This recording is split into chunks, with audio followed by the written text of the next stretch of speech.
है सर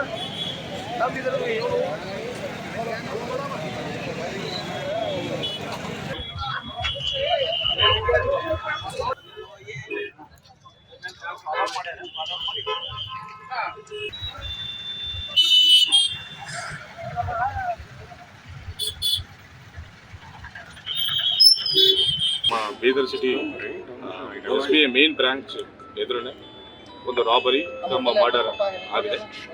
ಇಬ್ಬರು ಆರೋಪಿಗಳು ಬೈಕ್ ಮೇಲೆ ಬಂದು ಇಲ್ಲಿ ATM ವ್ಯಾನ್ಗೆ ದುಡ್ಡು ತುಂಬ್ತಾ ಇರುವಾಗ ಅವ್ರ ಮೇಲೆ ದಾಳಿ ಮಾಡಿ ಫೈರಿಂಗ್ ಓಪನ್ ಮಾಡಿ ಒಬ್ಬರನ್ನ ಕೊಲೆ ಮಾಡಿರ್ತಾರೆ, ಇನ್ನೊಬ್ಬರನ್ನ ಗಾಯಗೊಂಡಿರ್ತಾರೆ.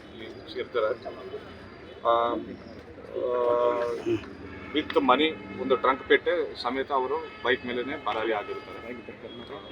ತನಿಖೆ ಮುಂದುವರಿತಾ ಇದೆ. ಇನ್ನೊಬ್ಬರು ಇಂಜುರಿ ಆಗಿದ್ದಾರೆ, ಹಾಸ್ಪಿಟಲ್ ಎಲ್ಲ ಗೊತ್ತಾಗ್ತದೆ. ತನಿಖೆ ಮಾಡ್ತಿದ್ದೀವಿ. ಟ್ರಂಕ್ ಪೆಟ್ ಹೆಂಗ್ ಓಪನ್ ಮಾಡಿದ್ರೆ ಗೊತ್ತಾಗ್ತಿಲ್ಲ. ಓಪನ್ ಆಗಿದೆ ಅಂತ ಸದ್ಯಕ್ಕೆ ಮಾಹಿತಿ ಬರ್ತಾ ಇದೆ.